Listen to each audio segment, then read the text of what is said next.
Presiden Amerika Serikat Donald Trump mengumumkan daftar tarif dasar dan bea masuk baru kepada banyak mitra dagang pada Rabu 2 April 2025. Trump mengenakan tarif dasar paling rendah 10% untuk semua barang impor yang masuk dari seluruh dunia per 5 April 2025. Sementara untuk tarif resiprokal atau timbal balik terhadap sejumlah negara, hal ini mulai berlaku pada 9 April 2025. Tarif ini diberlakukannya dengan menargetkan negara-negara yang memiliki surplus perdagangan dengan AS. Gebrakan Trump di sektor perdagangan itu menuai beragam reaksi secara global. Berikut ulasannya.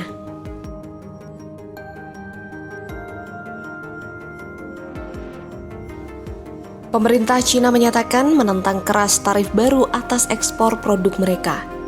Tak butuh waktu lama, Cina langsung membalas kebijakan tarif resiprokal Trump dengan menetapkan tarif 34% untuk semua produk yang diimpor dari AS. Tarif tambahan 34% oleh Cina itu akan dikenakan pada semua produk yang berasal dari Amerika Serikat. Tarif impor baru itu berlaku mulai 10 April 2025.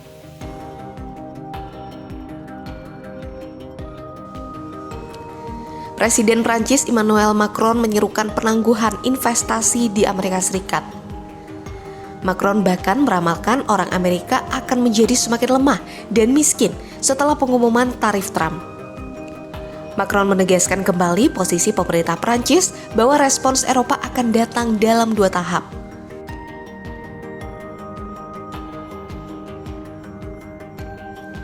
Kanselir Jerman Olaf Scholz mengecam keras keputusan Trump memperlakukan tarif impor sebagai serangan terhadap tatanan niaga internasional yang sudah mapan.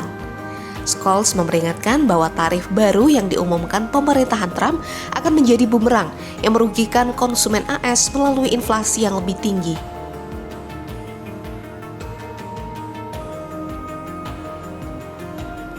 Berbeda dengan negara lain, Menteri Ekonomi Spanyol Carlos Cuerpo justru memberikan pernyataan yang lebih terukur. Ia mengatakan bahwa Spanyol siap untuk melindungi industri dalam negeri sambil tetap membuka jalur diplomatik untuk negosiasi. Spanyol juga menggelontorkan miliaran euro untuk menangkal dampak ekonomi dari kebijakan ini.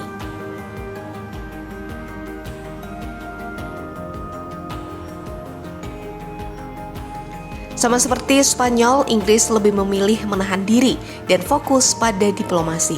Perdana Menteri Inggris Keir Starmer menyatakan bahwa ia akan menjaga kepala tetap dingin dalam beberapa hari ke depan. Hal ini pun menandakan bahwa Inggris belum akan membalas dengan tarif tandingan.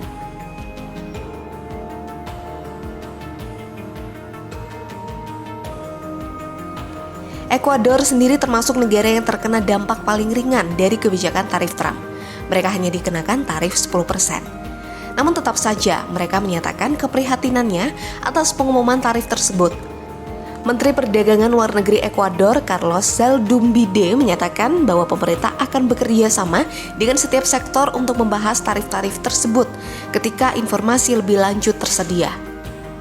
Esto no significa específicamente que vamos a tener una ventaja competitiva. Hay muchas variables que se tienen que analizar a nivel global y por eso es que venimos trabajando en conjunto con el sector productivo, con cada uno de los sectores, para ir analizando conforme la información va avanzando, ir analizando cuáles pueden ser los efectos que cada uno de estos sectores tiene.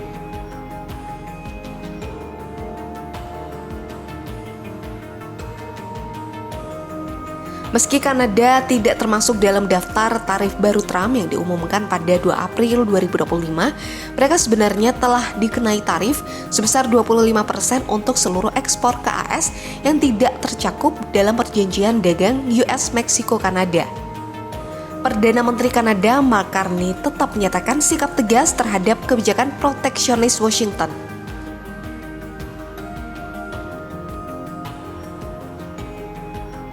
Sama seperti Kanada, Rusia juga termasuk negara yang tidak dikenai tarif timbal balik Trump. Wakil Ketua Dewan Keamanan Rusia Dmitry Medvedev menyatakan bahwa langkah AS akan memiliki dampak global. Ia memperkirakan bahwa negara-negara lain akan memberlakukan tarif pembalasan atas barang-barang AS.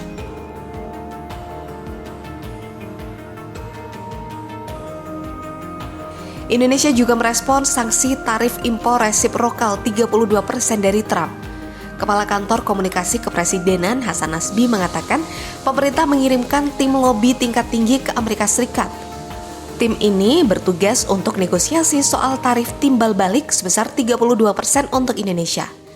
Sementara itu dari sisi dalam negeri, pemerintah sedang menerapkan deregulasi atau penyederhanaan berbagai regulasi yang ada. Tujuannya untuk siap mendorong agar berbagai produk yang dihasilkan Indonesia bisa lebih kompetitif secara global.